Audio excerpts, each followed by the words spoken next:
السلام عليكم ورحمة الله وبركاته. كلنتي وعنا وناكسن أصحابتنا داوانيساي maantay anoo de howlahaygii shaqo iskaga guda jira ayaa waxaan si kedisa gaari u saarnaa aan uga soo dejiyey oo dhinacayga fadhiya dhaxal suge Suldaan Maxamed Suldaan Ibrahim Suldaan Aadan Geedi ayaa dhinacayga bidix fadhiya magac miskiin lagama ahan suldaanka muddo de dhaxal sugaha yiraahde muddo magaalada ka maqnaa maanta bal intaan is aragnay oo ismarxabeenay oo sheekeysanay baan kaftanay oo waxa ay suldaan maadaama dhaxal sugo ah tahay magaaladana muddo ka maqnayd maxaa isbedel oo magaalada ka aragtay sheekooyin badan buu iga sheekeeyay waxyaabo badan wuxuu indhihiisa ku arkay dhaxal sugaha noo sheegay dhaxal sugaha soo dhow السلام عليكم ورحمة الله وبركاته.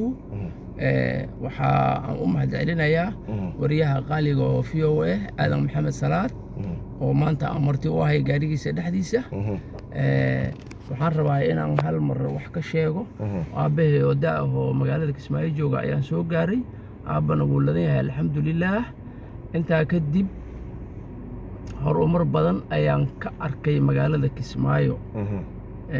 wadooyin fara badan oo laamiyo oo la dhisaayo hore loo dhisayba booliiskii iyo ciidamadii militariga kuwii nabad sugidii ciidamadii oo meel taagan amni aad u fiican ayaan kula kulmay wax dhibaato oo kalena ma jiraan aad iyo aad ayaan u fiican Kismaayo maxaa u joogi jirtay waagi hore waxaan u joogi jiray bac madow ninka wata galabtii inuu gurigiisa tagayo in kale aan la ogeyn oo bacda haddii rooti uu ku jirana la leeyahay qofkaas caawa ma guriga uu hooyan doonaa mase ma hooyan doono oo dhaxal isbaaro loo dhiganayo haddana waxaan joogaa magaalada Kismaayo oo caawadii 7 saac 8 saac markii la gaaro $100,000 aad magaalada ku lugeyn karto laamiyadii horumarkii runtii waxaan leeyahay shacabka reer kala dambeyn magaalada ay ka jirto waxaan leeyahay shacabka reer Jubbaland nabadgelyada iyo dawladda sharafta leh oo horumarka sameysay oo wadaniyada ku dhisan in la taageero ayaa u sheegaya shacabka reer Jubbaland. intaas ayaan sheegayaa. assalaamu calaykum waraxmatullaahi wabarakaatuh. waayahay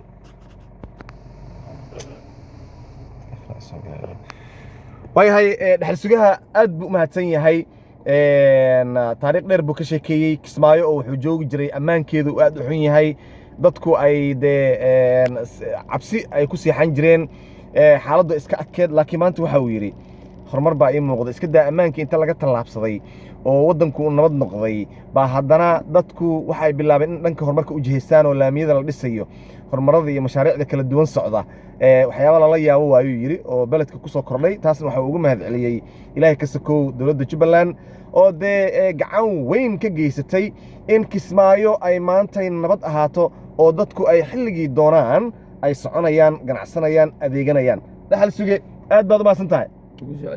haye Suldaan waa maasan tahay.